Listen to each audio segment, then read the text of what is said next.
Hello dear aspirants and welcome to Edutap. So guys इस series में हम आपको टॉप 1000 एमसीक्यू प्रैक्टिस क्वेश्चंस करा रहे हैं आपके UPSC CSAT practice preparation के लिए।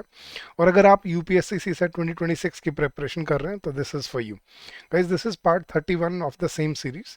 और अभी तक हम आई थिंक 2016-17 से लेकर जितने भी इंपॉर्टेंट पैसेजेस इंपॉर्टेंट क्वेश्चंस हुए हैं पीवाईक्यूज में वो सारे हम इन लेक्चर्स में डिस्कस कर चुके हैं। और आज हम कुछ ईयर 2025 के जो पिछले ही साल जो एग्ज़ाम हुआ है उसके कुछ पैसेजेस हैं वो हम डिस्कस करने वाले हैं। तो जल्दी से वीडियो को लाइक कर लीजिए और सब्सक्राइब कर लीजिए अगर आप यहाँ पहली बार हैं। This session is going to be very very useful for you. चलिए गाइस, तो स्टार्ट करते हैं। बस आगे बढ़ने से पहले मैं आपको अपनी एक कॉम्प्रिहेंसिव गाइड बुक के बारे में बता देता हूँ guys. This is a comprehensive guide book for your UPSC CSAT preparation. इसमें आपको पूरे एग्जाम का पैटर्न, सिलेबस, स्ट्रैटेजी और आपको प्रीवियस ईयर क्वेश्चंस, यही चीज़ की ज़रूरत होती है कि एस्पिरेंट को जब वो प्रिपरेशन स्टार्ट करता है तो आपके सी सेट के जितने भी सब्जेक्ट्स हैं, क्वांट्स, रीजनिंग, इंग्लिश, इन सभी के आपको पीवाईक्यूज मिलते हैं, आपको कंप्लीट स्ट्रैटेजी मिलती हैं, आपको सोर्सेज मिलते हैं प्रिपेयर करने के, और आपको इंपॉर्टेंट टॉपिक्स अगर आप अभी प्रिपरेशन स्टार्ट कर रहे हो तो कौन से टॉपिक्स हैं जिन पे आपको स्पेशल फोकस डालना चाहिए वो आपको मिलता है। तो this guide book is absolutely free of cost for you. इसका लिंक इस वीडियो के डिस्क्रिप्शन में दिया हुआ है, तो go download this book and get yourself benefited. चलिए अब स्टार्ट करते हैं गाइस। बट छोटा सा मैं आपको एक थोड़ी सी इन्फॉर्मेशन देना चाहूँगा हमारे स्पेशल कोर्सेज के बारे में। गाइज अगर आपको कोई स्पेशल कोर्स की ज़रूरत है इस टाइम पे, या टेस्ट सीरीज की ज़रूरत है, so come join us and you will find our courses very useful, very beneficial for your preparation. आपको बस क्या करना है, वैसे तो लिंक वहीं पे डिस्क्रिप्शन में ही मिल जाएगा जहाँ पे आपको बाकी लिंक्स दिए हुए हैं, लेकिन मैं बड़ा सिंपल तरीका बताता हूँ गाइस। आपने बस क्या करना है, अपने ब्राउज़र पे जाना है, गूगल पे जाना है और टाइप करना है एडुटैप, EDUTAP, edutap.in, और एंटर प्रेस करना है और आप हमारे लैंडिंग पेज पे आ जाएंगे और यहाँ पे आपको दिखेंगे हमारे सारे के सारे कोर्सेज। इसमें ये रहा आपके सी सेट कोर्सेज, इनको क्लिक कीजिए और नीचे आएंगे तो आपको सारे अवेलेबल कोर्सेज मिलेंगे। ये टेस्ट सीरीज है आपकी 2026 के लिए, जिसमें आपको सभी सब्जेक्ट के लिए सॉल्व पीवाईक्यूज मिलते हैं, चैप्टर वाइज टेस्ट मिलते हैं, सेक्शनल टेस्ट मिलते हैं और फुल लेंथ टेस्ट मिलते हैं। इसके साथ साथ ये है आपका मास्टर कोर्स, जिसमें आपको सभी सब्जेक्ट्स के लिए लाइव क्लासेस मिलेंगी। देखो टेस्ट सीरीज में सिर्फ प्रैक्टिस क्वेश्चंस हैं, लेकिन यहाँ पे आपको लाइव क्लासेस मिलेंगी, कॉन्सेप्ट क्लासेस रिकॉर्डेड फॉर्म में दी होंगे, मॉक टेस्ट मिलेंगे और बाकी सारी चीज़ें तो है ही, chapter wise test, sectional test, full length test, ये सब है ही। और गाइज इन कोर्सेज पे अभी हम 85% डिस्काउंट ऑफर कर रहे हैं, 85%, and the coupon code is WOW85। So go enroll yourself in this course and get yourself prepared for this exam। अगर आपको पहले डेमो लेसन्स की ज़रूरत है, आप यहाँ पे डेमो लेसन्स भी देख सकते हो, नहीं तो नीचे आओगे यहाँ पर भी आपको फैकल्टीज़ के बारे में और डेमो लेसन, स्टूडेंट टेस्टिमोनियल सब आपको यहाँ दिया हुआ है। और अगर गाइज आपको इस टाइम पे प्रिपरेशन के लिए फ्री बुक्स की ज़रूरत है तो आप सबसे ऊपर आएंगे ना गाइज, यहाँ पे बुक्स का फोल्डर दिखेगा, इस पर क्लिक कीजिए। यहाँ पे आपको बहुत सारे एग्जाम्स मिलेंगे, इसमें नीचे स्क्रॉल करिए और यूपीएससी सी सेट को सेलेक्ट कर लीजिए। राइट साइड में आपको बुक शेयर होंगी जो आपके सी सेट की प्रिपरेशन के लिए यूज़फुल होंगे गाइज। ठीक है, तो सी सेट की प्रिपरेशन के लिए आपको जो जो बुक्स यहाँ पर अवेलेबल हैं, आई थिंक, अच्छा ये लोड होने में थोड़ा सा टाइम ले रहा है, just give me a second guys.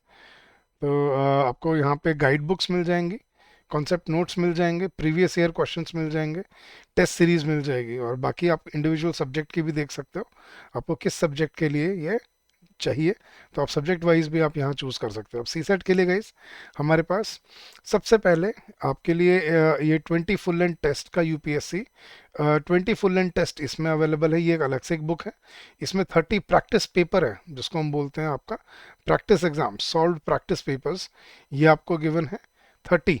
फिर उसके बाद आपको ये इन दोनों बुक्स का एक कॉम्बो मिलता है, 20 फुल लेंथ टेस्ट जिसमें 1600 एमसीक्यूज हैं और 30 प्रैक्टिस सेट मिलते हैं।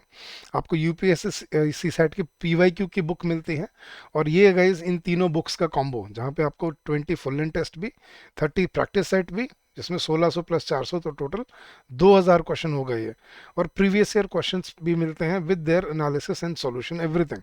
तो गाइज ये आप ये ई बुक भी या आप ये बुक भी परचेज कर सकते हो यहाँ पे, and the book will be delivered to you at your home. तो अगर आप बुक से प्रिपेयर करना पसंद करते हो तो दिस इज फॉर यू। चले गाइज अब आते हैं अपने सबसे पहले अपने पी वाई क्यू, जो अपने सॉरी पिछले हफ्ते जो मैंने आपको होमवर्क दिया था, पहले वो क्वेश्चन डिस्कस करेंगे, फिर आगे कुछ नए पैसेजेस आज हम डिस्कस करने वाले हैं। तो चलिए स्टार्ट करते हैं। पहले उसने पैसेज का सेंट्रल आइडिया पूछा है कि what is the which statement reflects the central idea of the passage, कि मेन थीम क्या है। तो पैसेज कुछ इस तरह है guys. In our country, regrettably, teaching and learning for the examination have been our forte, but the new demands of society and the future of work require critical and independent thinking, learning through doing, and asking questions from multidisciplinary perspectives on the same issue, using evidence for building arguments and reflecting an articulation. तो उन्हें बोला हमारे schools में आज भी, हमारे देश में स्कूल्स में और कॉलेजेस में आज भी वही रोट लर्निंग चल रही है कि स्कूल में टीचर पढ़ाएगी, बोर्ड पे किताब से लिखवाएगी और हम उसको रट के एग्जाम में चले जाएंगे। लेकिन आजकल की जो सोसाइटी है वो फ्यूचर ऑफ वर्क जो रिक्वायर करती है critical and independent thinking, practical learning through doing, asking questions from different perspectives, using evidence for building arguments and reflecting an articulation. Now higher education should not either be a mere servant of the government policy or a passive respondent to public mood. तो उसने क्या कह रहा है उत्तर, कि higher education जो है वो सिर्फ गवर्नमेंट पॉलिसी की ही एक सर्वेंट नहीं होनी चाहिए और ना ही पब्लिक मूड का एक रिस्पोंडेंट होना चाहिए कि भाई जैसा लोगों का मन कर रहा है वैसा बना दो। Higher learning is all about how to think rather than what to think. तो वो हायर लर्निंग बेसिकली आपको ये सिखाती है कि सोचना कैसे है, क्या सोचना है, ये नहीं सिखाती। सो उसने एंड में एक छोटी सी स्टेटमेंट दी है जो उस पूरे पैसेज का कोर है, टीचिंग हैज़ टू बी री इन्वेंटेड, कि भैया अब हमें टीचिंग को री इन्वेंट करना पड़ेगा कि कैसे बच्चों को पढ़ाया जाता है हमारे देश में, वो चेंज लेके आना पड़ेगा हमें। तो उसने क्या ऑप्शन दिए गाइस देखते हैं। India does not have enough resources for promoting quality education in its universities. Resources की बात नहीं हो रही यहाँ पर, बात हो रही है यहाँ पे कि उसके तरीके की, the mode of the way of teaching and learning. ये गलत है। Second guys, the institutions of higher learning in the country should not be under the control of the government, कि सरकार के कंट्रोल के अंडर नहीं होनी चाहिए, ये कहना चाह रहा है सेंट्रल आइडिया। नहीं गाइस, देखो उसने बोला है कि भाई गवर्नमेंट पॉलिसी का एक आपको सेवक नहीं बन के रह जाना है या लोगों के मूड के हिसाब से नहीं चलना है, लेकिन ये पॉइंट था, सेंट्रल आइडिया नहीं था। Third, classroom approach to higher education should be done away with, कि क्लासरूम अप्रोच जो है हायर एजुकेशन की उसको खत्म कर देना चाहिए बिल्कुल जड़ से। अब देखो ये जो होता है ना, ये थोड़े से एक्सट्रीम ऑप्शन होते हैं कि इसको बिल्कुल खत्म कर दो, क्लासरूम को, क्लासरूम में जाना ही नहीं बच्चे को, ऐसे थोड़ी होता है यार, ये एक्सट्रीम ऑप्शन होता है। तो ये भी कट गया। And fourth option I think वही बचता है, classroom needs to be reimagined and teaching needs to be reinvented. यही वो कहना चाह रहा है कि क्लासरूम लर्निंग को हमें दोबारा इमेजिन करना पड़ेगा कि कैसे बच्चों को पढ़ाना है, और टीचिंग को भी हमें री इन्वेंट करना पड़ेगा कि लोगों को, बच्चों को कैसे उनको सीखने और समझने की क्षमता डेवलप करनी है। तो option D was your correct answer. अब ये तो गाइस इस पे एक ही क्वेश्चन था, अब बाकी क्वेश्चन करेंगे जो और हमें कुछ पैसेजेस मिलते हैं। बट उसने इसी पैसेज पे एक और क्वेश्चन भी दिया होता, उसने दो अजम्पशन दी थी इसी अपनी टीचिंग वाले पे, टीचिंग और लर्निंग वाले पे दो अजम्पशन दी थी और पूछा था बताओ कौन सी अजम्पशन वैलिड है या इनवैलिड है। तो देखते हैं guys. With reference to the above passage the following assumptions have been made. पहली अजम्पशन है, higher education is a constantly evolving subject that needs to align towards new developments in all spheres of society, कि higher education एक constantly evolving subject है जिसको align होना पड़ता है new developments के साथ इन ऑल स्फीयर्स ऑफ सोसाइटी, उसने बोला भी है। और सेकंड है, उसने बोला कि in our country sufficient funds are not allocated for promoting higher education. ये ना तो उसने बोला है और ना ही वो ये बात कहना चाह रहे कि फंड्स नहीं है, फंड्स की प्रॉब्लम नहीं है, प्रॉब्लम है कि हम किस तरीके से। तो उसने क्या बोला कि we have to, the new demands of society and the future of work require critical and independent thinking, learning through doing, asking questions from multidisciplinary perspectives on the same issue, using evidence for building arguments and reflecting an articulation। तो ये हमें changes लेके आने हैं अपने education system में। तो higher education is a constantly evolving subject that needs to align towards new developments in all spheres of society, कि उसको अपग्रेड होना पड़ता है साथ साथ। Yes, that is correct. So only first assumption was valid, second assumption is invalid as as the premises of the passage। तो ये एक और क्वेश्चन था गाइस। चलिए अब और कुछ पैसेजेस देखते हैं, उनको सॉल्व करते हैं। नेक्स्ट क्वेश्चन है गाइस हमारे पास, उसने पूछा है which of the following statements best reflects the crux of the passage, के पैसेज का क्रक्स क्या है। चलिए तो पढ़ते हैं और फिर सॉल्व करते हैं। If there is inequality in the pattern of population growth, अगर वो क्या कह रहे हैं कि अगर पॉपुलेशन ग्रोथ के पैटर्न में अगर इनइक्वालिटी है तो if there is inequality in the pattern of population growth there is greater inequality in food production and utilisation, कि अगर पॉपुलेशन ग्रोथ के पैटर्न में अगर इनइक्वालिटी है तो और ज़्यादा इनइक्वालिटी देखने को मिलती है फूड प्रोडक्शन में और उसके कंजम्पशन में. As societies become wealthier their consumption of animal products increases, कि जैसे जैसे जो सोसाइटी हैं वो अमीर होती जाती हैं उनका जो एनिमल प्रोडक्ट का जो कंजम्पशन है वो बढ़ता जाता है. This means that a greater proportion of such basic foodstuff as grains and legumes that could feed humans directly is instead being converted into feed for poultry and large farm animals. Yet this conversion of plant-based food into animal food for human is far from efficient. उसने क्या बोला कि जैसे जैसे societies अमीर होती जाती हैं वैसे वैसे वो एनिमल प्रोडक्ट कंज्यूम करना स्टार्ट करते हैं. और इसका मतलब क्या है इसके जो हम फूड ग्रेन जो अनाज हम सीधा खा सकते हैं वो पहले हम जानवरों को खिलाते हैं उनको पालने पोसने के लिए और फिर हम उन जानवरों को खाते हैं. और फिर उसने क्या बोला, लेकिन फिर भी बावजूद इसके जो conversion of plant based food जो है उसको हम एनिमल फूड में कन्वर्ट कर लेते हैं पहले for humans is far from efficient, कि भाई वो एफिशिएंट नहीं है. उसने क्या बोला, only 16% of the calories fed to the chickens are recovered by us when we eat them, कि सिर्फ 16% कैलोरी हम ले पाते हैं जब हम चिकन खाते हैं. जो हमने उसको फूड ग्रेन दिया है उसकी सिर्फ 16% कैलोरी हमें मिलती है. This conversion rate goes down to 5 to 7% in large animals, और बड़े जानवरों में तो ये और कम हो जाता है, 5 से 7% सिर्फ रह जाता है.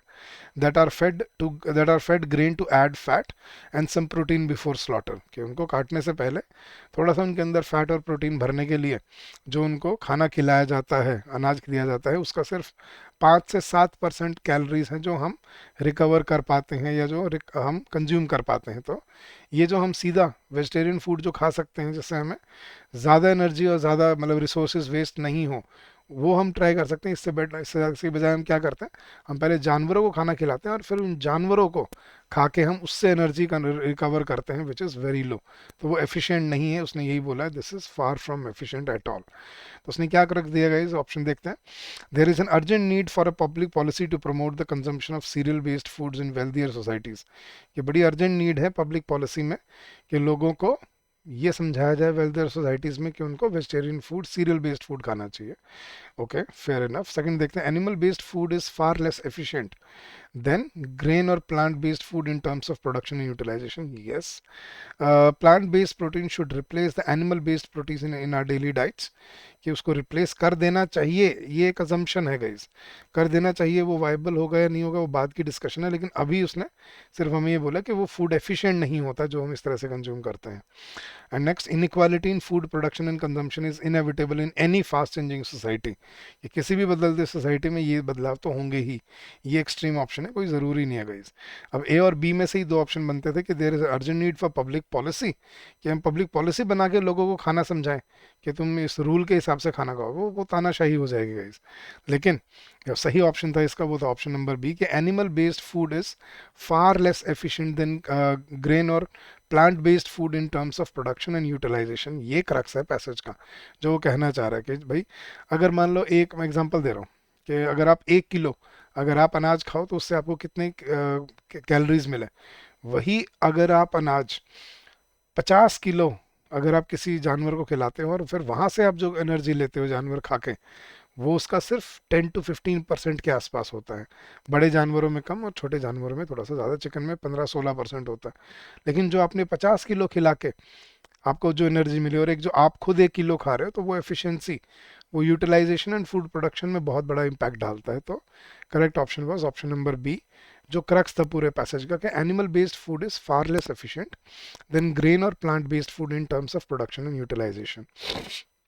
और इसी पैसेज पे उसने फिर गई एक क्वेश्चन और पूछा है अजम्पशन वाला. उसने दो अजम्पशन दिए हैं और हमें पूछा है कि कौन सा अजम्पशन यहाँ वैलिड है या इनवैलिड है. तो चलिए गाइस देखते हैं. पहले अजम्पशन उसने दिया, the food manufacturing and processing industries in every country should align their objectives and processes in accordance with the changing needs of the society. ये एक्सट्रीम ऑप्शन भी है.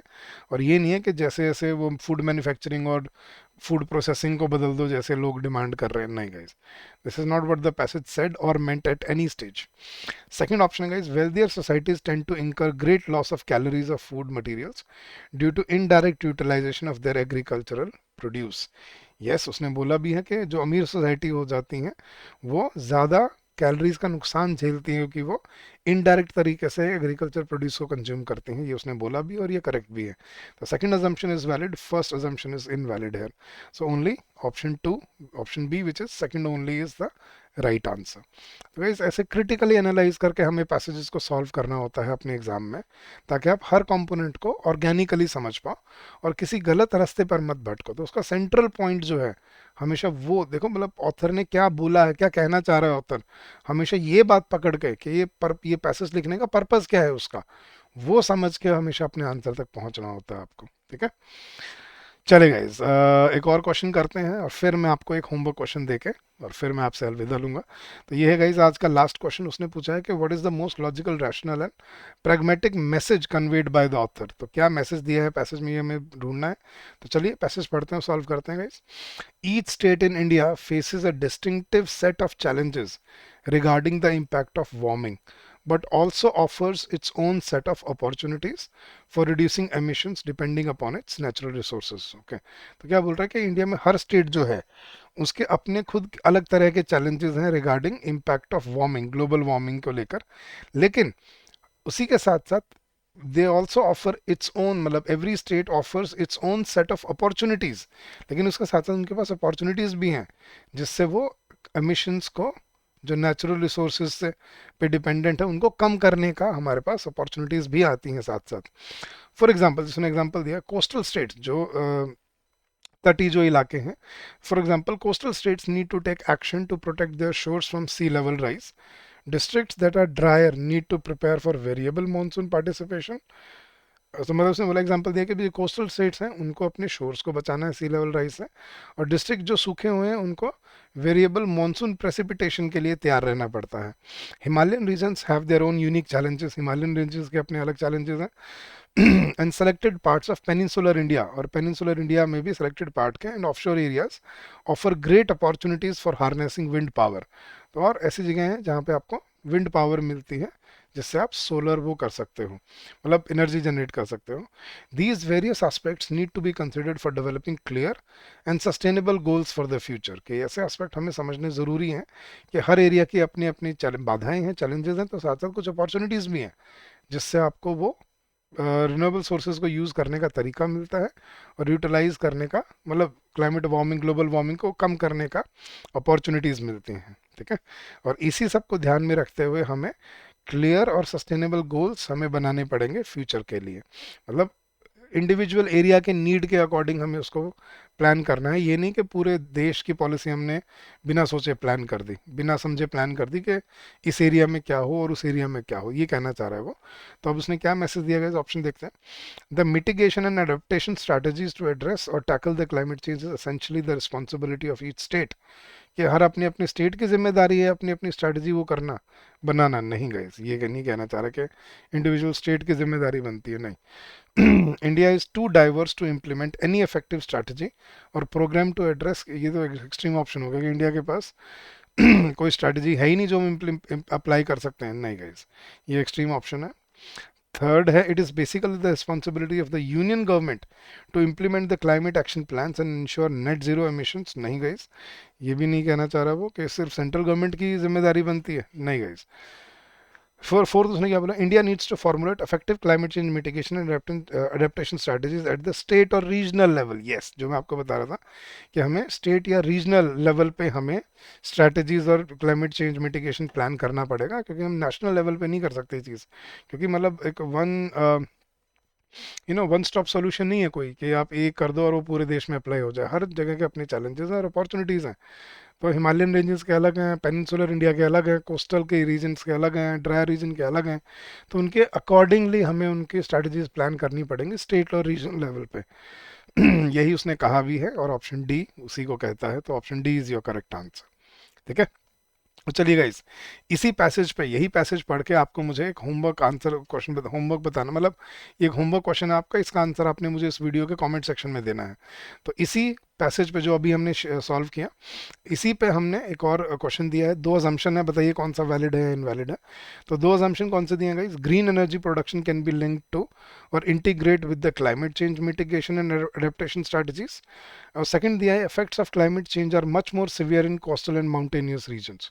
तो बताइए कौन से ऑप्शन आपको लग रहा है, कौन सा अजम्पशन वैलिड है इनवैलिड है, और बताइए सही आंसर क्या बन सकता है यहाँ पे। ठीक है, चलेगा। तो ये था आज का आपका UPSC CSAT comprehension practice session, lecture number 31। और इसका इस क्वेश्चन का आंसर मैं आपको अगले लेक्चर में इसका सॉल्यूशन दूंगा, जैसे मैंने आज पिछले हफ्ते का सॉल्यूशन दिया था स्टार्टिंग में।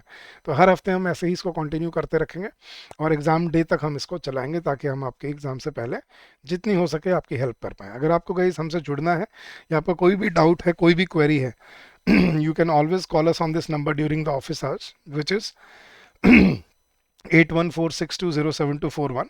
That's our official number. Or you can also drop us an email at hello@edutab.co.in. That's our official email ID. So guys, the exam is just around the corner. Keep on working hard, keep on giving your best, and I'm sure you will do very well in the long run. तो guys पीछे मत रहिएगा, अपनी तैयारी को पूरा करिए। और जैसे मैंने आपको बताया, अगर आपको कोई कोर्सेज की ज़रूरत है अपनी प्रिपरेशन के लिए, तो हमसे जुड़ जाइए। मैं आपको बड़ा सिंपल तरीका बताता हूँ गाइज।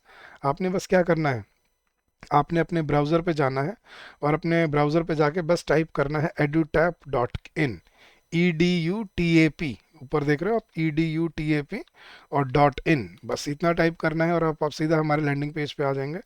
और यहाँ पे आपको दिखेंगे सी सेट कोर्सेज, ये सी सेट कोर्सेज पे क्लिक कीजिए। यहाँ पे आपको सारे कोर्सेज अवेलेबल दिखेंगे। हमारी टेस्ट सीरीज़ है जिसमें आपको sectional test, full length test, chapter wise test और पीवाईक्यूज मिलते हैं। ये है आपका कंप्लीट कोर्स, जिसमें आपको टेस्ट सीरीज़ वाले कंपोनेंट तो मिलते ही हैं, इसके अलावा लाइव क्लासेस भी मिलती हैं, section concept classes recorded form में मिलती हैं, मॉक टेस्ट मिलते हैं, और बाकी सारे कंपोनेंट तो हैं ही। गाइस इन कोर्सेज पे अभी हम 85% डिस्काउंट ऑफर कर रहे हैं। The coupon code is WOW85 capital में, ये देख रहे हो। तो यू कैन यूज़ दिस। और अगर आप डिलीवरेबल्स के बारे में जानना चाहते हैं, you can download the brochure from here. और गाइज अगर आपको लगता है कि हमें बुक्स से प्रिपेयर करना बेटर लगता है, तो हमारे पास बुक्स भी हैं। आप ऊपर आएंगे ना गाइज, यहाँ टॉप पे ही आपको ये अलग अलग ये दिखेंगे टैब्स। यहाँ पे बुक्स का एक टैब है, इस पर क्लिक कीजिए और इसमें आपको यहाँ पे अलग अलग एग्जाम दिखेंगे। इस पर नीचे स्क्रॉल करिए और यूपीएससी सी सेट सेलेक्ट करिए। यूपीएससी सी सेट सेलेक्ट करोगे तो आपको यहाँ पे सी सेट की अवेलेबल 5 हमारे पास सेट है। एक तो गाइज ये तीनों बुक का कॉम्बो है, जिसमें आपको एक बुक है 20 फुल लेंथ टेस्ट की, जिसमें 1600 क्वेश्चन मिलते हैं। एक 30 प्रैक्टिस सेट की बुक है जिसमें 400 क्वेश्चन मिलते हैं, तो 2000 तो ये हो गए, प्लस 2019 से 2025 तक के सारे पीवाईक्यूज मिलते हैं। तो ये 3 बुक का कॉम्बो है, आप ये परचेज कर सकते हैं। ये बुक आपको घर पे डिलीवर हो जाएंगे। या अकेले अकेले भी है गाइज, ये अकेले पीवाईक्यू की बुक भी है। ये 20 फुल लेंथ टेस्ट और 30 प्रैक्टिस सेट की का कॉम्बो है। ये अकेली 30 प्रैक्टिस सेट की बुक है और ये अकेले 20 फुल लेंथ टेस्ट की बुक है। तो आप अकेले बुक्स भी ले सकते हो, लेकिन I think combo is much more economical. तो इफ़ अगर आपको बुक से पढ़ना पसंद है तो बुक से भी अपनी प्रिपरेशन कंटिन्यू कर सकते हो। तो गाइज ये था आज का आपका यूपीएससी सी सेट का lecture. I hope this will help you in your preparation and in your journey ahead. To help you understand how to solve such questions in the exam, we bring out such sessions for you. So all the very best, keep on working hard, keep on giving your your best, put in your best efforts for your exam, and I'm sure you will come out with flying colors. So ऐसे ही guys अगले session में मिलते रहेंगे with more such questions and practice passages for you. So all the very best, keep up the good work, and happy learning to all of you. See you soon.